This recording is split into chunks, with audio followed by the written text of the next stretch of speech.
Halo semuanya, saya Bareman Tamama S dengan NIM C1C023056 dengan dosen pengampu Bapak Dr. Wermi Eka Putra SE MSI. Di sini saya akan mempresentasikan tentang SPT dan SPP. SPT atau Surat Pemberitahuan. Pengertian dari SPT adalah surat yang digunakan wajib pajak untuk melaporkan perhitungan pajak, penghasilan, harta, objek pajak, atau kewajiban pajak lainnya yang disebutkan dalam peraturan perundang-undangan perpajakan. SPT memuat informasi seputar jumlah pajak terutang, serta pelunasan pajak yang telah dilakukan dalam periode tertentu. Segala informasi yang dituliskan dalam SPT harus benar, lengkap, dan jelas.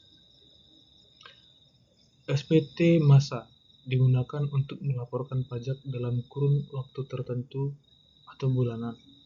Jenis pajak yang harus dilaporkan setiap bulan melalui SPT masa. Yang kedua, SPT tahunan. SPT tahunan wajib dilaporkan setiap tahun atau pada akhir tahun pajak. SPT tahunan sendiri dibagi ke dalam dua kategori, yaitu SPT tahunan perorangan dan SPT tahunan badan. Sanksi atas keterlambatan penyampaian SPT tahunan. Berdasarkan pasal 17 PMK nomor 9-PMK.03/2018, wajib pajak dapat memperoleh sanksi atas penyampaian SPT tahunan yang dilakukan di luar jangka waktu penyampaian. Apabila SPT tahunan tidak disampaikan dalam jangka waktu penyampaian, maka wajib pajak akan dikenai sanksi administrasi berupa denda sesuai dengan ketentuan pada pasal 7 ayat 1 Undang-Undang KUP sebesar Rp1.000.000 untuk SPT tahunan PPh badan dan sebesar Rp100.000 untuk SPT tahunan PPh orang pribadi. Fungsi SPT. Yang pertama itu berfungsi bagi wajib pajak.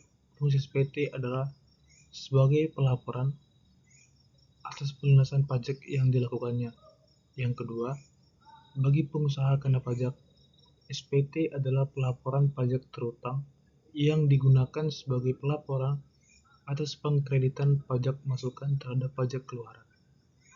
Yang ketiga, bagi pemungut pajak, SPT adalah sarana pertanggungjawaban atas dipotongnya pajak dari pendapatan.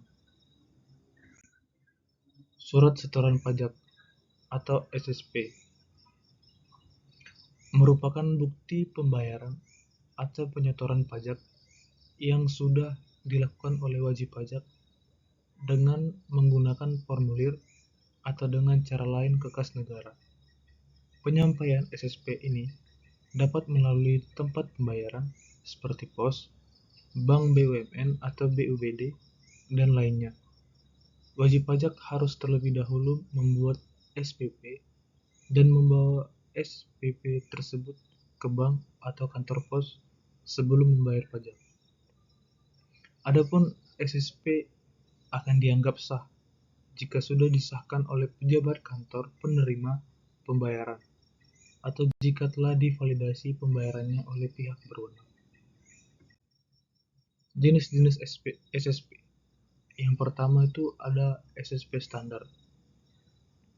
Adalah surat yang digunakan oleh wajib pajak yang berfungsi untuk melakukan pembayaran atau penyetoran wajib terutang ke kantor penerima pembayaran serta sebagai bukti pembayaran dengan bentuk, ukuran, dan isi yang sudah ditetapkan. Yang kedua, SSP khusus adalah bukti pembayaran atau penyetoran pajak terutang ke kantor penerima pembayaran yang dicetak oleh kantor penerima pembayaran dengan menggunakan mesin transaksi. Yang ketiga, surat setoran pabean, cukai, dan pajak dalam rangka impor. SSPCP adalah jenis SSP yang digunakan oleh importir atau wajib pajak, wajib bayar dalam rangka impor.